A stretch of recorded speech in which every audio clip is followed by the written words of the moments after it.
The officer didn't raise his voice. He simply struck the 16-year-old black boy across the face, right in front of the judge. The courtroom froze. The boy didn't cry. He didn't shout. He wiped the blood from his lip, then looked toward the door, because his father had just stepped through the door, and suddenly everything changed. What would you do if someone slapped your child right there in court? This father didn't yell. He didn't threaten. He just walked in and changed everything without saying a word. Comment below, because sometimes silence is the loudest answer. You could feel it the moment you stepped into that courtroom. It wasn't just the silence. It was the weight of eyes that had already decided. They stared before he even sat down. A 16-year-old black boy, wrist cuffed, walked in flank by two deputies. Not a word from him, not a tear, just quiet steps on a polished floor that suddenly felt too loud. Someone behind me whispered, "He must have done something bad," and just like that, he was guilty to the room. Officer Doyle took the stand like he'd done it 100 times, calm, sure of himself. He didn't glance at the boy, didn't need to. He had the badge, the bench behind him, the wind at his back. He laid it out smoothly. He resisted, got mouthy. I had to restrain him like he was reading a weather report. The judge nodded, barely looked up. That nod. That was the real sentence. You could feel the air get heavier. The boy just sat there, still not stiff, not scared, just he'd done this before. His hands rested in his lap, eyes focused, not flinching. He looked at Doyle, and for a moment, just a flicker, he tilted his head, then asked quietly, "Is this your idea of law?" No threat, no attitude, just a question, but it landed like a slap. Doyle froze for half a second, then walked down from the stand. One step, two, and right there in front of the judge, without warning, he backhanded that boy across the face. You could hear the shock ripple, a gasp, a stifled cry, but no one moved. Not the bailiff, not the judge, just silence. The boy didn't cry, didn't raise his voice. He slowly brought his hand up, wiped the blood from his lip, and smiled. Then he looked Doyle in the eye, steady and unshaken, and said, "You just made a mistake. You'll regret forever." Not loud, but it rang louder than any gavel in that room. The slap had landed, but the boy, he didn't fall apart. He didn't even react the way people expected him to. No tears, no shouting, just a stillness. The kind that makes a room nervous, as if he knew this wasn't the worst part. They called a recess. People murmured, shifted. The judge stepped out without a glance, and then they brought in the court-appointed defense, Nina Ford. Not new to this building, not new to kids being thrown into it. She walked over quietly, heels clicking soft against tile, and crouched beside the boy, careful not to crowd him. "I'm Nina. They've asked me to represent you. Can you tell me your name?" He glanced sideways, slow, measured, and for the first time since he walked in, he spoke. Names don't mean anything in here.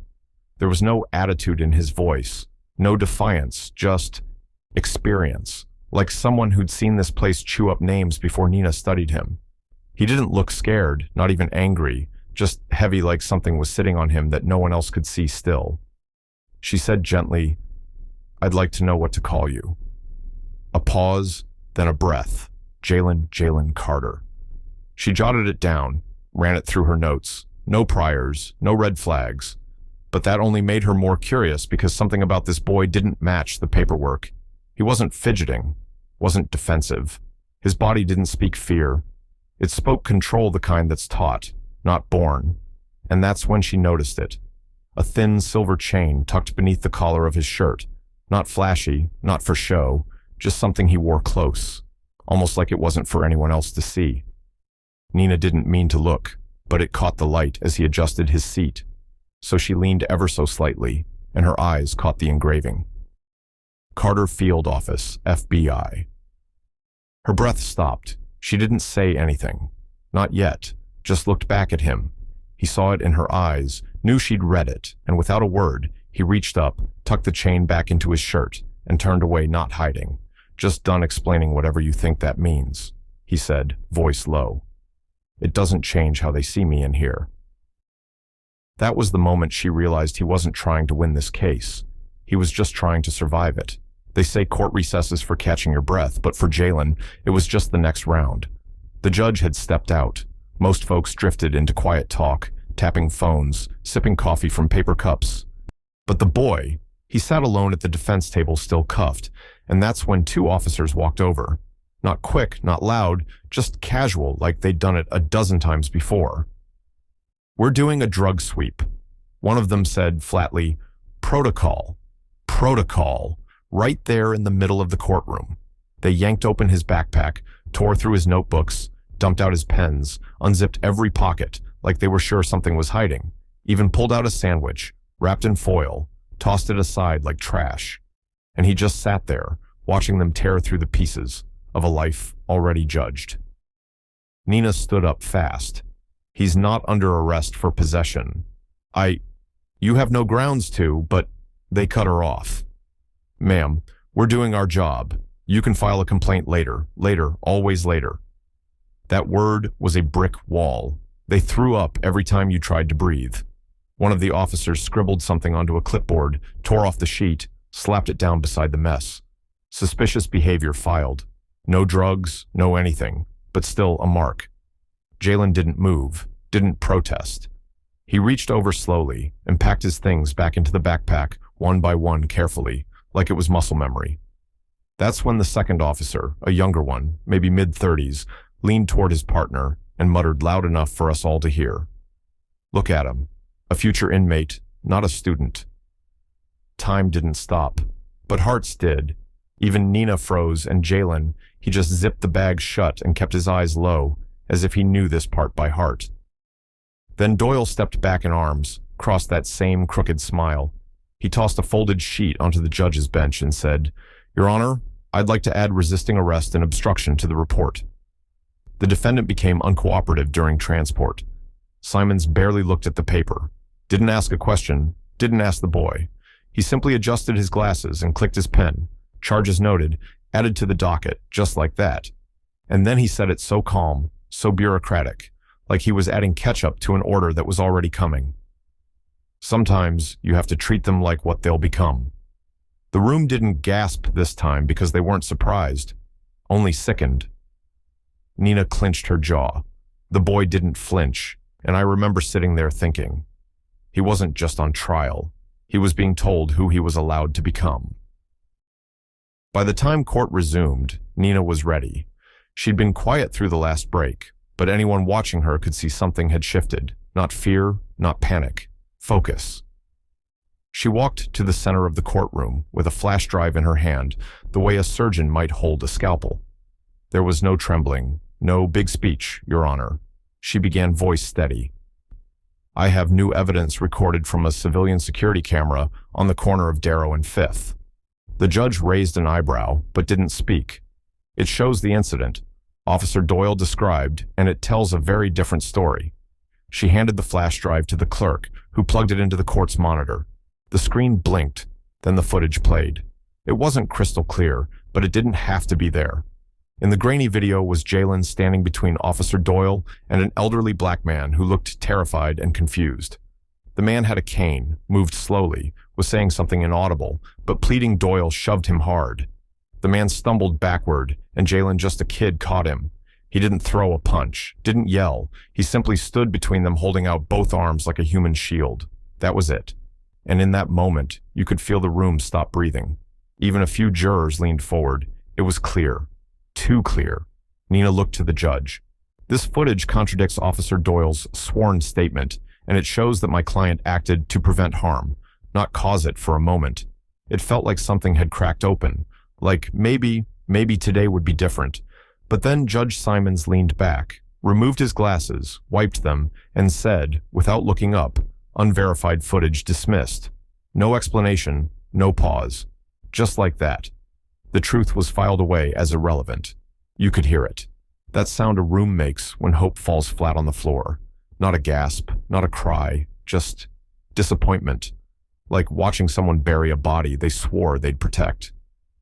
Nina stood frozen for half a second. But Doyle smiled wider than he had all morning. "It's always not their fault," he said, "until they're in handcuffs." That was when Jalen looked up for the first time. Since that slap, he lifted his head and spoke quiet. Not for show, but with weight. You're not the first to bury the truth, but I might be the last to stay buried."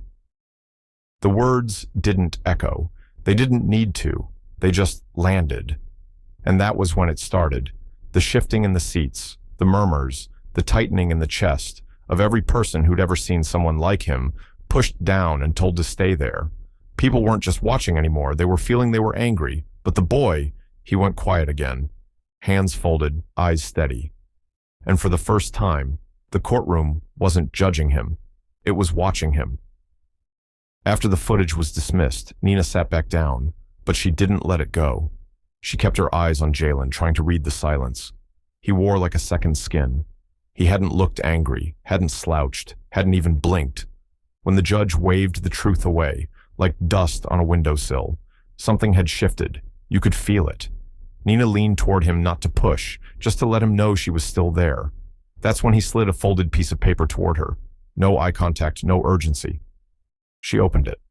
One line written neat. "Watch. Don't act. Not yet." It wasn't a plea. It wasn't a question. It was direction. And for a split second, she wasn't sure who was defending whom. Then she noticed it, the way he adjusted his sleeve. Slow, deliberate, revealing the watch beneath. At first glance, nothing unusual. Plain black band, metal class, digital face. But Nina had seen it before. Exactly that model issued by the Bureau to family members of agents working in volatile assignments. One tap could send a signal, 2 taps could send more. She said nothing, just looked at him, and he didn't return. The glance just leaned back, calm still, like he knew exactly how much time was left on the clock. Somewhere in the back row, a man shifted in his seat, not loudly, not nervously. He sat in the corner, a few rows behind the press box. Dark suit, no tie back, straight hands clasped gently in front of him. His eyes never left Jalen, not once. Most wouldn't notice him, but if you did, you'd realize something right away. He wasn't watching out, a concern. He was watching, like someone waiting for confirmation. Marcus Carter had just entered the story, but the room didn't know it yet. And the boy, he didn't look back, didn't need to, because silence, when chosen, is louder than any outburst, and sometimes staying still is how you prepare to turn everything you could tell. Doyle thought the courtroom was his. Again, he leaned back against the rail, with that familiar smirk, the kind that came from knowing no one would stop him. Not here, not now, not with that badge. The video had been tossed the truth, buried again, and the boy still sitting there, still silent, still cuffed. So Doyle did what men like him always do when they think the story's done. He taunted, "No one's here to save you." Boy, he didn't shout it, didn't need to. He said it with the kind of ease that meant he believed it so deeply, he didn't even look around first. And for a heartbeat, he was right. Nobody moved. Not the judge, not the bailiff, not the crowd. Until one chair scraped softly at the very back of the room. You could barely hear it, but the silence made it loud. A man stood slow, composed, wearing a dark suit, no tie, clean white shirt, the kind of presence that doesn't announce itself. Takes over the room by existing. He walked down the aisle, not rushed, not hesitant like he belonged there, like he knew exactly where this path led. Some folks turned, others stared, but the boy didn't move, not even a glance back because he knew he'd known. The man reached the front row, paused, then stepped into the open space between the gallery and the bar, and in a voice firm but low, so low it made everyone lean in. He said, "I am just 2 words, but they cut clean through the courtroom like a sharp wind through glass." Doyle blinked, stiffened, then straightened his shoulders, trying to hold on to whatever authority he thought he still had. But the man was already reaching into his jacket, pulled out a leather badge case, slow, intentional. He flipped it. Open gold glinted under the courtroom lights. Not loud, but final. Marcus Carter, Deputy Director, Federal Bureau of Investigation. The words hit like thunder, muffled in velvet, no shouting, no drama, just truth presented plainly. There was a pause, not in the sentence, but in the air. A deep, stretched silence, like the room needed time to understand what it had just heard. Then it happened. One juror shifted, jaw clenched. A reporter dropped her pen. The court clerk looked up, confused, and the judge, he froze. Doyle didn't speak his face. Said enough, because in that moment, the balance tilted everything he'd built. The smirks, the power, the comfort slipped. Marcus didn't look at him. Not yet. He turned his gaze, slow, deliberate to Judge Simons. Eyes steady, shoulders squared. And then softly, with the weight of law behind every syllable. You silenced my son, a pause. Not for effect, for clarity. Now you'll hear the sound of accountability. It wasn't a threat. It wasn't a performance. It was a fact. Undeniable. Unstoppable. Judge Simons didn't blink, didn't breathe, just stared back, pale. Jalen turned slightly in his seat, still cuffed, still grounded. He looked over his shoulder, not surprised, not smug, and smiled, just a faint curl of the lips. A moment of softness beneath all that silence. Then, barely loud enough for Nina to hear, he said, "Told you someone would notice." No one else spoke. No one dared, because for the first time since the boy had entered that room, he wasn't the one being watched anymore. The room was still reeling, but Marcus Carter didn't raise his voice. He didn't need to. He stepped forward slowly, each movement deliberate. Not as a father pleading, but as a man who knew the weight of law and how to use it, Your Honor, he said calmly, eyes locked on Simons. I am formally requesting a special evidentiary hearing. There was a pause. You could feel it. Simons looked down at the bench, then back at Marcus, trying to keep composure on what grounds Marcus didn't blink, on grounds of prosecutorial misconduct, judicial bias, and falsification of testimony by Officer Doyle. Just like that. The mood shifted. Nina stood, voice clear and precise. Your Honor, we are submitting verified footage. It has been reviewed and authenticated by the Federal Bureau of Investigation. It confirms that my client, Jalen Carter, intervened to prevent excessive force being used against an unarmed civilian. A hush fell over the room again as the screen lit up. Same video, but now with an official stamp, time code, and FBI watermark. You could see Doyle in the corner of the frame shoving the old man, Jalen, stepping in, protecting. There was no mistaking it. And when the video ended, Marcus turned, pulled out another folder. Thicker, heavier. He handed it to the clerk. These are internal affairs documents.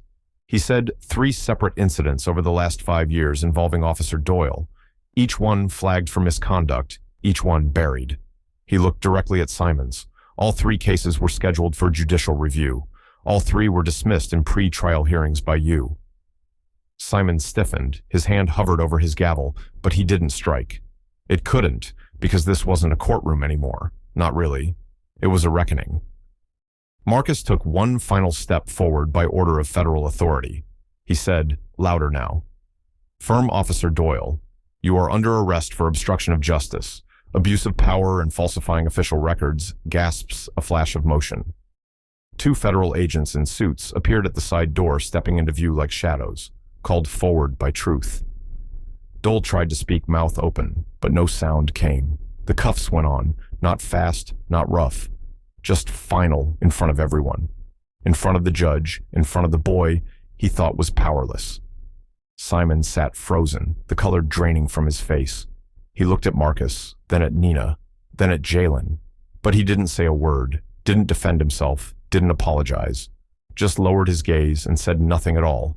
Because sometimes silence isn't power. Sometimes it's surrender. The moment the cuffs clicked, phones went up quietly at first. Then all at once, the sound of video recordings filled the room like rainfall. After a drought within minutes, the footage was online. A shaky clip of Officer Doyle being arrested. Hands behind his back face. Pale as chalk. The caption read, "Nara justice for Jalen." It started small. A few dozen retweets, a handful of TikToks. Then it grew by noon. It was everywhere. News anchors replayed the moment. Facebook Live. Comments poured in TikTok. Duets Twitter threads. Hashtags stacked one over another. Justice for Jalen's silence is power. Shai watched the courtroom fall. What happened inside of that courtroom was no longer confined to 4 walls. It spilled out into living rooms and feeds and dinner tables. People weren't just watching. They were remembering. They were recognizing, some in disbelief, others in pain, but most with a sense of something long overdue. Finally, catching up in the gallery. An older black woman stood up slowly. She hadn't spoken all day, but now, as agents led Doyle out in cuffs, she whispered under her breath. He didn't raise his voice, but his silence hit louder than any gavel. And she was right, because Jalen didn't yell. He didn't beg, he just waited. And when the truth showed up, he met it like he'd been expecting it the whole time. That clip of him smiling right before the arrest, that smile became a symbol, a screenshot, a movement. The FBI responded swiftly. An internal review was announced. All judicial decisions made by Judge Simons over the past 5 years would be re-examined. The dominoes had started falling, not out of rage, but out of silence. Finally being heard, and for once, justice didn't have to scream to be felt. The doors of the courthouse opened, and the world was waiting. Camera flashes, reporters leaning forward with microphones. A line of questions shouted over each other, all blending into a kind of frantic noise, but Jalen didn't rush. He stepped out slowly beside his father, blinking into the daylight like it didn't surprise him. Someone from the front. A young female reporter pushed her voice above the rest. "Why didn't you speak up sooner?" Jalen paused, not to think, just to let the noise settle around, the silence he was about to offer. Then he said softly, "Because when justice speaks for you, you don't need to yell." It wasn't a slogan. It wasn't defiance. It was the kind of answer that only comes from someone who has learned to listen to the weight of his own silence and found power in it. Marcus stood beside him, hands still, shoulders tall. He looked over at his son, not as a deputy director, not as a man of title or authority, just as a father who had missed too many moments that mattered. Then he spoke just loud enough for Jalen to hear. "I missed your childhood, but I won't miss your courage." Jalen didn't reply. He just nodded once, and they walked. No hand on shoulder, no arms linked. Just two men, father and son, moving side by side, step for step, not toward a press conference, not toward a headline, but toward a different kind of history behind them. Someone started clapping, then another, and soon the sound swelled, not like a stadium, but like respect rising up from the sidewalk. Warm, quiet, proud. They didn't wave, didn't stop, because this wasn't about the crowd. It was about every boy who'd been told to sit down, every father who thought he'd waited too long, every truth that had been buried beneath uniforms and silence, and now was walking free. They silenced a boy, but they awakened a generation. If this story moved you even just a little, then maybe it's because deep down, we all want to believe that silence can still speak volumes and that dignity can still change the room. Jalen didn't fight with noise. He stood with purpose, and in doing so, he reminded us. Justice doesn't always roar. Sometimes it walks in quietly and stands tall. If you believe in stories that matter, stories that reflect courage, truth, and quiet power, please take a moment to like this video, share it with someone who needs to hear it, and subscribe to Hopeful Horizon for more stories that speak to the heart. Your support means everything to us. Every view, every comment, every share. It fuels the work we do and reminds us why we do it. Because here at Hopeful Horizon, we don't just tell stories. We tell the kind of stories people remember, the kind that sit with you long after the screen goes dark. Thank you for watching. Thank you for feeling, and thank you for walking this journey with us.